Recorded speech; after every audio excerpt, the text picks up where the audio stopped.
bonjour, bonsoir. Très heureux de vous retrouver sur le plateau de la Total.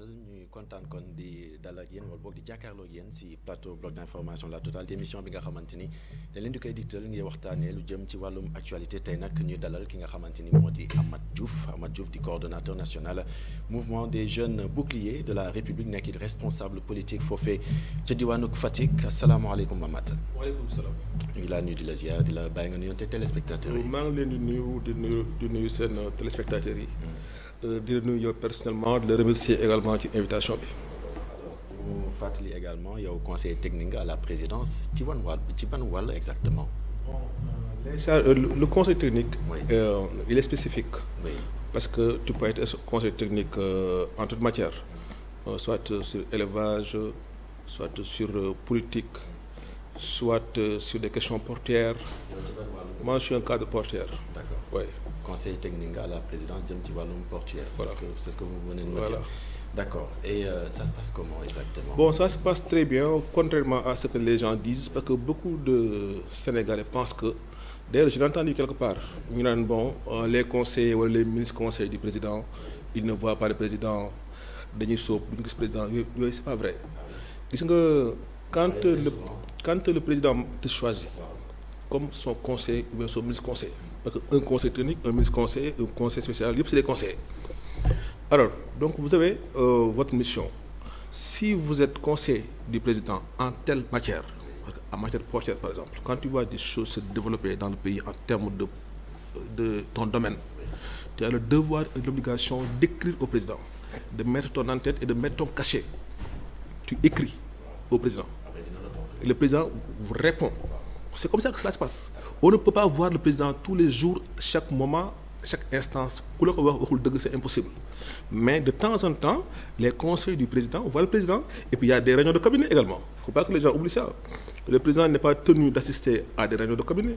Il y a le secrétaire général de la présidence, il y a le directeur de cabinet. Donc on fait des réunions d'harmonisation pour voir exactement par rapport à telle ou telle situation quelle doit être la position du cabinet. Donc c'est comme ça que cela se passe.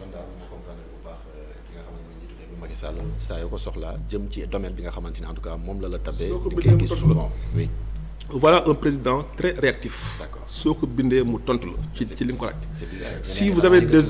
Si vous avez des orientations claires aussi à donner par rapport au sujet précis. Oui. boo bindee parfois sax da ngay gis nga bind benn note. Sur une question donnée. ñu lire conseil des ministres tu vois ta note au conseil des ministres avec les mêmes lignes avec les mêmes phrases nga xam ne lii li nga bindoon moo nekk nii. D'accord, super. ñu fàttali également yow yaay coordonnateur des jeunes boucliers de la République lan mooy mission wu autant pour moi mouvement boobu nga xamante ne taxawal ngeen ko wala dafay niroo keneen mouvement yi nga xamante ne. Bon, les jeunes boucliers c'est pas un mouvement de trop. D'ailleurs tous les mouvements yi nga xam ne on les avait créés en 2014 pour la plupart mouvement bi tas na rare nga gis mouvement bu survivre donc les jeunes boucliers est un mouvement vraiment très sérieux parce que c'est un mouvement qui existe à l'échelle nationale. Nous sommes à Tambacounda, nous sommes à Louga, nous sommes à Saint-Louis, nous sommes à Mbour, nous sommes à Fatick, nous sommes partout. Taxawaay bi ay mission yu leer la parce que laaj nga ma question bu extrêmement importante mooy lan mooy suñu mission exactement. Donc quand on a créé le mouvement contexte bi c'était que à l'époque moi j'étais candidat à la COJER nationale pour diriger les jeunes de mon parti au plan national. Donc yàlla dogal loolu amul. Le président Macky Sall a convoqué un groupe de jeunes dans son bureau. Je me rappelle très bien avec le ministre à l'époque Mame Mbaye Niang qui était le ministre de la jeunesse. ñu toog waxtaan ak moom mi nañu bon j'ai choisi quelqu'un pour diriger la jeunesse pour remplacer Abdou Mbow à l'époque. Alors bi loolu amee ñun nga xam ne nous sommes les anciens de la COJER c'est nous qui avons créé la COJER en 2009. bi loolu amee bon ñu ne bon comme que affaire bi noonu la demee président a déjà fait son choix le parti lui appartient. Yëpp moom c'est grâce à lui qu'on a commencé à faire de la politique. Donc quand il fait son choix sur une personne nous avons le devoir et l'obligation d'encadrer, de soutenir, d'accompagner cette personne. Maintenant su fekkee mënoo ko nga génn ber sa daara créer benn groupe boo xam ne day nekk sotti ci def ci parce que l'APR est un parti qui n'est pas structuré mais elle est organisée. À l'époque c'est Thérèse Faye qui dirigeait la jeunesse. Nous sommes en 2015 je me rappelle. Attends je t'explique. Organisé. Dans le sens que dans chaque compartiment il y a quelqu'un qui est installé par le président. Au niveau de la jeunesse actuellement il y a Moussa Sow. Au niveau des étudiants il y a Abdoulaye Diagne, le député Abdoulaye Diagne. Au niveau des femmes il y a le ministre Ndeye Saly Diop. entre autres dans chaque compartiment il y a quelqu'un. Au niveau des cadres il y a le ministre Abdoulaye Diouf Sarr. Alors pour nos missions nous avons créé notre mouvement parce que wax naa la ko léegi dama ne sotti ci ak def ci la bi ñu créé mouvement à l'époque c'était pour massifier les jeunes du parti d'abord parce qu'il y a des jeunes qui ne s'identifiaient pas dans la cogère. Il fallait les ramasser et les mettre dans notre groupe muy beneen bi mooy il fallait défendre notre leader le président Macky Sall quand il est attaqué par l'opposition donc avec des arguments béton et articulés basés sur des chiffres et des lettres. Non yàgg nañu dégg peut-être yow yaa ñu suivre quoi mais suite si vous tapez l'internet attends je vous explique moi je vous donne des faits. Si vous tapez l'internet, si vous tapez Google, si vous tapez YouTube, vous voyez ce que nous faisons. Si vous entrez sur nos différentes pages, vous voyez ce que nous faisons. Donc ça c'est clair, ça c'est clair et net. Ensuite, ñu ne bon, il faut ñu xool comment trouver les voies et moyens pour utal jeunes yi nga xam ne ñu ànd ak ñun ay liggéey ay emploi ak ay financement. ci seen émission mais dëkk bi yëngatu na torop jamono ji ñu seetlu ne que sax dañuy dem bay waxu terrorisme ba sax ñu gis li xew ca Yaraax muy maanaam benn bis boo nga xam ne dañ ko lakkate ak mbir yu ni mel taxawaayu seen parti boobu la boog seen mouvement boobu lan la exactement. ci non taxawaayu suñu mouvement mooy taxawaayu parti bi mooy taxawaayu suñu coalition parce que le mouvement est un mouvement de soutien des actions du parti et le parti est dans une coalition qui s'appelle Benno Bokk Yaakaar. La locomotive c'est l'APR, c'est vrai. Alors ce qui se passe dans ce pays c'est extraordinaire. C'est du terrorisme avec T majuscule parce que déjà mënuñu comprendre li xew ci dëkk bi lu dul bu ñu rappeler ce qui s'est passé mais Ousmane Sonko c'est de lui qu'il s'agit il faut le dire. Pourquoi vous n'avez pas dit exactement ce qui se passe? Ousmane Sonko, moi voilà quelqu'un que vous voulez que je réponde ou bien? Ousmane Sonko, voilà quelqu'un que j'ai apprécié, ça j'ose le dire ici. J'ai apprécié à l'époque quand il venait de commencer. Oui. Parce qu'il parlait des questions budgétaires, des questions fiscales, et les Sénégalais étaient d'accord. Voilà quelqu'un qui vient d'arriver, boo xam ne véritablement dafay andi ay discours yu bees. Les gens disaient que bon, voilà, ça c'est nouveau. D'accord. Ça c'est nouveau, c'est de nouveaux discours. Tout le monde était content de lui. Mais d'un seul coup de regard, il a montré son vrai visage à travers l'affaire Adji Sarr. Il est devenu d'un seul coup violent, agressif, coléreux. Personne ne comprend maintenant à quoi il joue. Donc loolu moo continuer ba jur li ngay gis ci dëkk bi parce que ce qui s'est passé à Yaraax c'est extraordinaire man j'ai eu la chance fekkee xew-xew ba ma ko fekkee man. Ce qui s'est passé à Yaraax da fekk may traverser j'ai vu le bus en train d'être brûlé. Léegi après ci deuxième partie bi nga expliquer exactement lan nga gis objectivement ak man Sonko bi nga xamante ne en tout cas taxal ngeen ko ba ne lépp li nga xamante ne xew na fi daanaka ci ndoddam ngeen di koy teg loolu xam naa dinañ ci ñëw en plus large bien sûr ci deuxième partie bloc d'information La Totale gannaaw xibaaru 18h45 yi ñu dellu si waat kon ci plateau bloc d'information La Totale à tout à l'heure.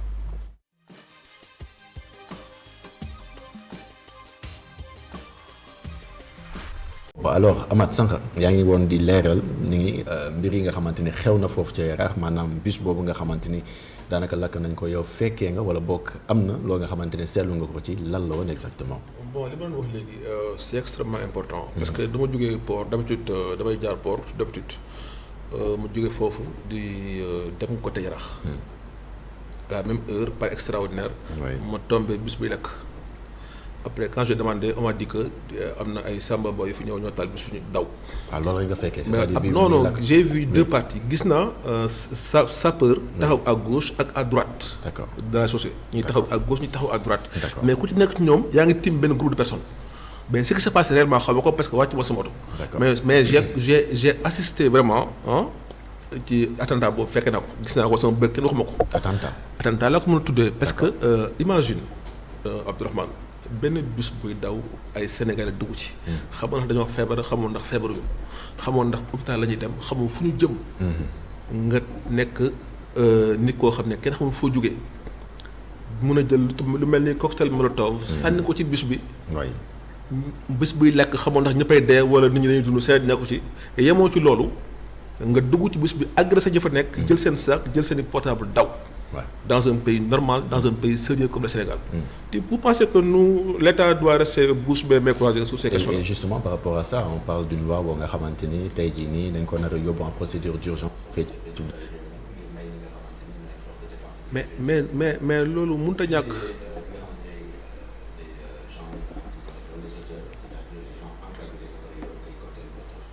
mais avant la loi, mais le lendemain, sinon le même jour, à Thiès, il y a 3 bus qui ont été brûlés à Thiès. Oui. Et il y a beaucoup de gars qui ont été. Je ne sais pas si vous êtes informé ou pas, à Malicounda, à Mbour, la centrale de Malicounda, la centrale électrique de Malicounda, qui produit 120 mégawatts, hein? Nga xam ne dafa am njeexital ci production nationale bi. 17% la yokk ci production bi. Plus le marché central de Mbour. T'imagines le marché central de Mbour. Loolu la gars yi boon boole taal. Heureusement. La centrale à côté de l'État du Sénégal, 101 milliards de francs CFA inauguré récemment par le président Macky Sall. Gars yi bëgg koo taal marché bi, taal tribunal bi. Boole ci 3 bus yi ak bis bu taal Yarax. Dafa nga ne état day toog di xoole état mënut a di xool la loi là. Sur le terrorisme, c'est une loi qui se justifie. Et moi, je suis entièrement d'accord à ce que cette loi passe en procédure d'urgence. Nous pouvons voter très rapidement que les forces de défense et de sécurité puissent avoir l'autorisation de tirer à bout portant sur la cible. Parce que nous, on a affaire avec des terroristes, on n'a pas affaire avec des hommes politiques. Mais quand on parle de terroristes quand même, est-ce que Mobi dit sur le terrorisme? Mais terroriste, c'est quoi? Non, terroriste, c'est quoi? Le terrorisme, c'est quoi? Le terrorisme, le mot de base, c'est terreur. Le reste, c'est suffixisme. C'est mettre l'accent sur la terreur. C'est ça qu'on appelle le terrorisme, en définition. Mettre l'accent sur la terreur. C'est le terrorisme. Alors, nous savons que yalla dafa dogal ñu nekkon ben parti politique organisé wu ñepp yaakaar né dañu ñëw pour conquérir au suffrage des Sénégalais ndekete dañu am benen mission bi du lenn dudul Tal Sénégal. Mais je parle de ce que vous savez déjà. Non, mais c'est une question pour savoir justement. Mais attendez, nous sommes dans le sérieux. Ce que je dis, c'est du sérieux. C'est-à-dire comment un parti politique légalement. Comment un parti politique légalement. Vous parlez de quel parti? Je parle de l'ASC PASTEF, l'association des salafistes et des criminels. C'est ça que je dis. Ce que je dis, c'est clair. Moi, je suis content que le président Macky Sall, de tout son magistère, le décret sénégalais, le décret 2023-1407 du 31 juillet 2023.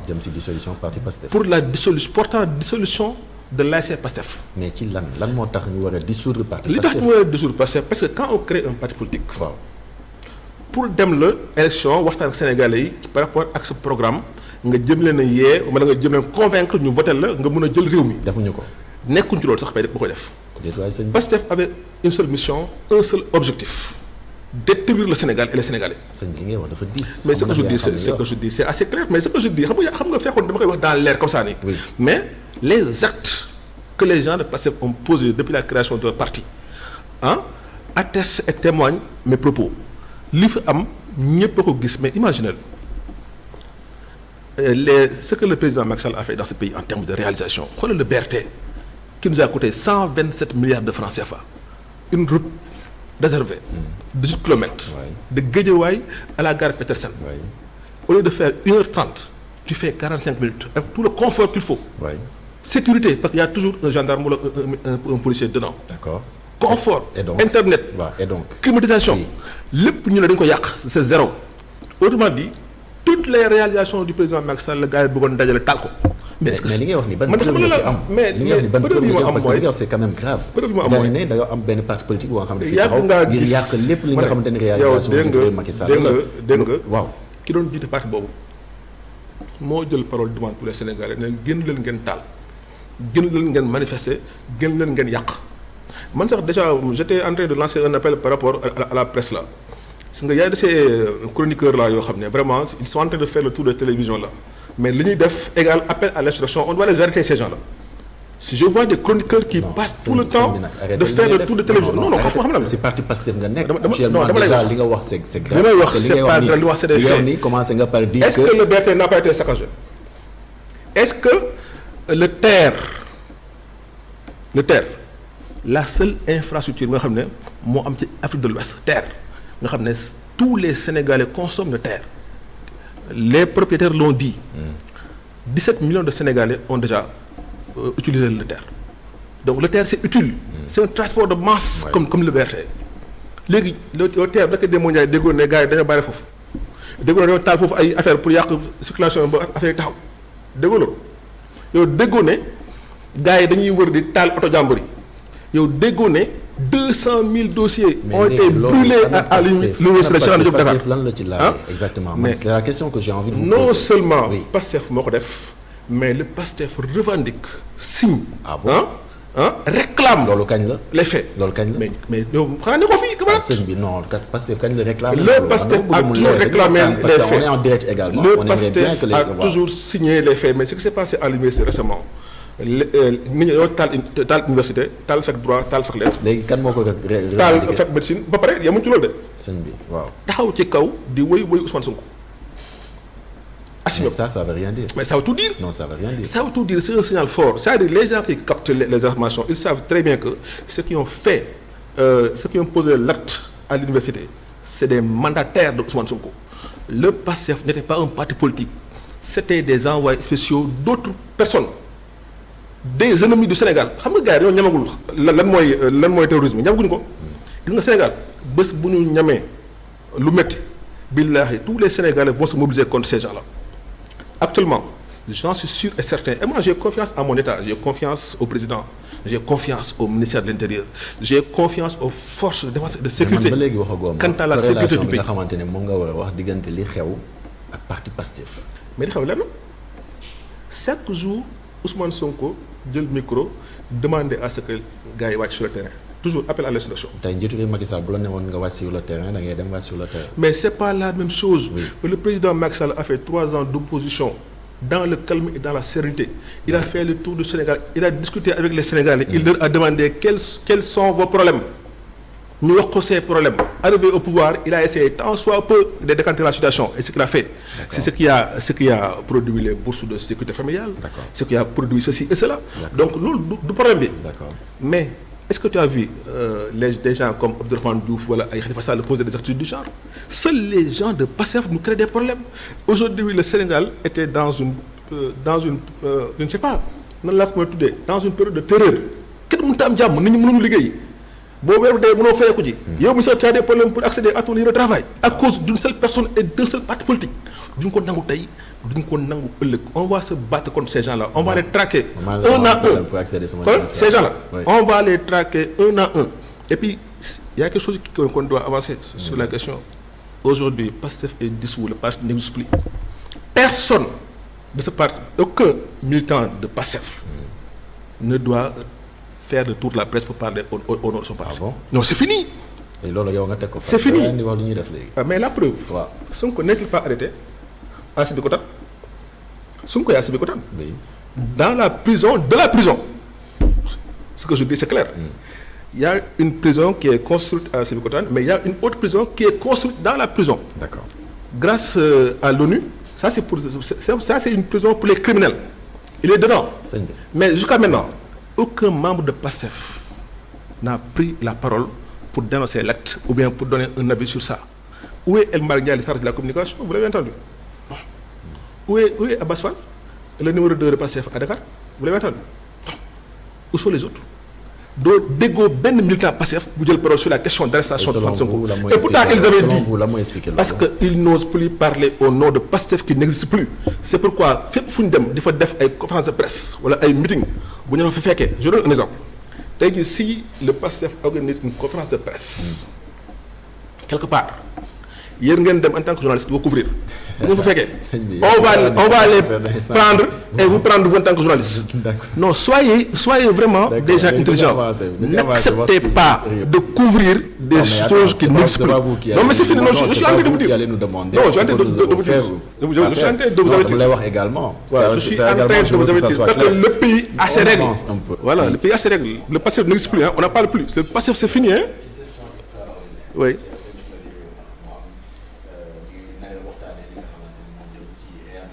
Khalifa Sall ak Karim Wade ca pencum ndawi réew ma kon muy waxtaan wala boog session extraordinaire ca pencum ndawi réew ma ñu nar a waxtaanee kon modification du code électoral pendant 3 jours c'est-à-dire jeudi vendredi ak samedi mooy doon incha allah li nga xamante ni mooy plénière bi ñu bëri li ñuy la demander mooy lan moo tax retard bi exactement.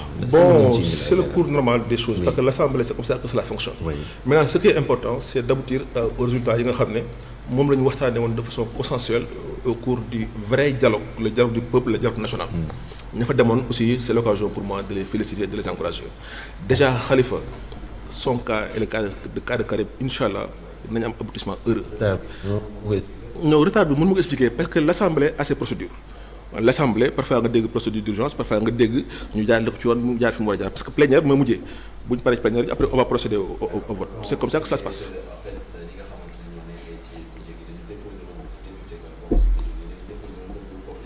Constitutionnel looloo waral kon li nga xamante ni mooy retard bi nga xamante ni tudd naa ko léegi mais li ma bëgg a laajte mooy si jamono ji nga xamante ni yéen a ngi fexe réhabilité ñoo nga xamante ni si kujje gi la ñu nekk yéen a ngi dissoudre benn parti politique boo nga xamante ni également si kujje gi la ñu nekk loolu c'est pas gauche. ñoo ngi dissoudre ak kan. parti politique boobu di Pastef. Pastef c'est un ancien parti un ex-parti. Pastef était un parti politique. Pastef n'est plus un parti politique. C'est que je voudrais si on raisonne dans est-ce que vous avez compris ma question. Non, je comprends bien. dama ne si jamono ji nga xamante ni yéen a ngi réhabilité ñoo nga xamante ni si kujje gi lañ nekk di Karim Wade Khalifa Sall en l'occurrence dissoudre benn parti politique wa nga xamante ni que mu bokkoon na en tout cas si gën a fës ci kujje gi tey jii nii est-ce que c'est pas gauche c'est ma question. Rien n'est gauche dans ce qui est en train de se passer dans ce pays. Actuellement, Karim Wade et Khalifa Sall méritent d'être réhabilités. Ah bon? C'est des hommes politiques rompus. Non, c'est des hommes politiques rompus. Ils le méritent et pourtant, laisse-moi terminer ma réponse. C'est des hommes politiques rompus à la tâche qui font de la politique de la manière la plus louable qui soit. C'est pas des gens qui font de la politique dans la violence verbale et physique. C'est pas des gens qui font de la politique dans ce qu'on appelle cocktail Molotov, nekkuñ ci loolu. La réhabilitation est une réhabilitation normale. Déjà, avec l'article 29 déjà. Ouais. C'est déjà bon, l'article 29. Ouais. Parce qu'à l'époque, fekkoon te na commettre une infraction. Bon, c'est inéligibilité, day nekk inéligibilité permanente. Mais maintenant c'est limité à 5 ans. Oui. Donc il y a une période probatoire de 5 ans boo xam ne moom boo ko defee mais nag dafa am exception. Effectivement am na yenn crimes yoo xam ne crime ak vente stupéfiant ak yeneen. ak deniers publics. soo ko defee doo am dara. Là le L28 aussi pratiquement c'est la même chose. L28 bu ñu la gracier da ngay toog un peu. Donc la durée que devrait prendre la condamnation. moom ngay toog bu jeexee nga dem nekk éligible comme tout le monde. Mais bu ñu amnistier ça efface tous les faits tu deviens un citoyen normal et tu continues à faire de la politique correctement et ce sera le cas de Karim Wade Inch'Allah bientôt.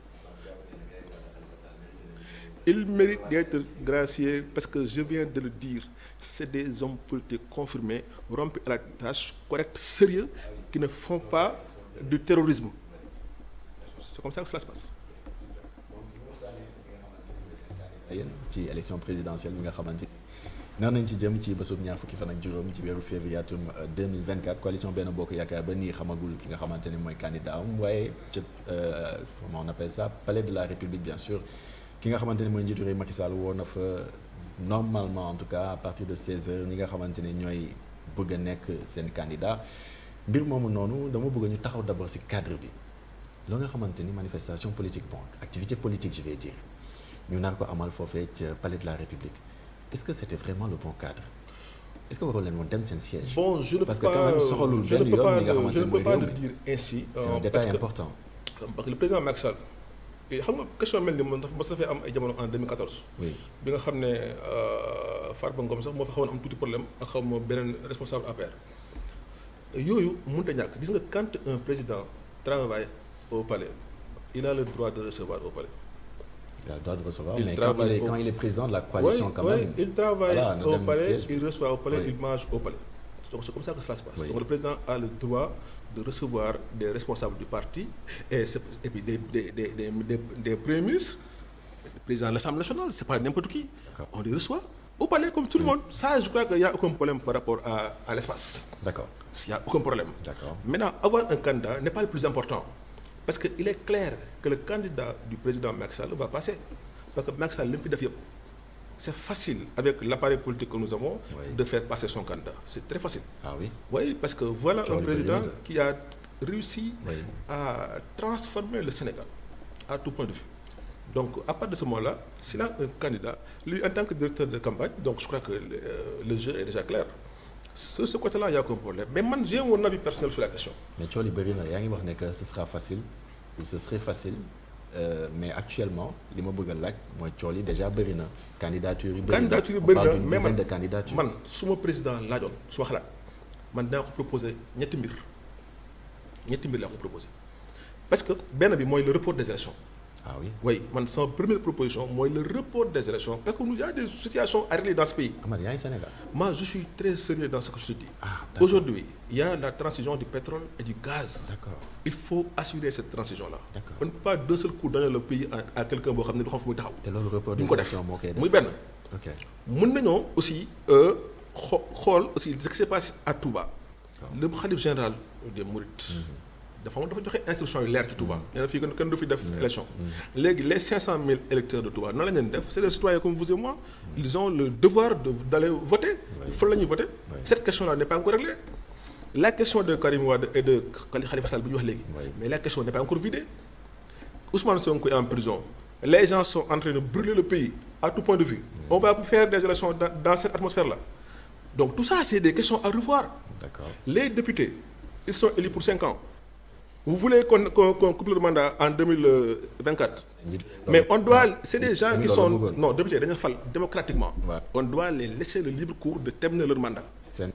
Jusqu'à terme. Donc loolu mën na nekk. Donc voilà autant de raisons qui cimentent ma réflexion pour le report. Deuxième élément moom proposition bi. Oui. Mooy si les gens de l'APR n'arrivent pas à trouver un candidat. de consensus. S'il n'y a pas de consensus. moo boobu noonu c'est important. consensus day métti xam nga muy métti. Moi je connais oui. l'APR, je connais les arcanes de l'APR pour avoir été membre fondateur de ce parti. Donc consensus bi du yomb. D'accord. Parce que dafa am ñoo xam ne duñu ay xarit, ne sont pas des amis sur le plan politique. àdduna mënut a neex ba ñu ànd mënut a nekk. bu ñu tànnee kii que le maire demal boppam bu ñu tànnee am na sax ñoo xam ne dégg naa ne dañu ma ko wax. dégg naa ne ils ont déjà acheté leur matériel pour aller en campagne. D'accord. Toute la logistique est déjà achetée pour aller en campagne. Même bu ñu leen jëlul day dem. D'accord. Donc ce consensus là si on ne parvient pas à l'avoir au sein de l'APR, au sein de la coalition, Macky Sall pourra faire du wax waxet plus tard. Ah oui. Oui. wax waxeet mooy signifier ñëw présenter wu nekk candidat. Parce que rien ne l'interdit d'être candidat. Ah oui. Oui, il est un gars sérieux, c'est un président sérieux. D'accord. Qui dit que bon, compte tenu de la situation, moi je suis au pouvoir depuis 2021, depuis 2001.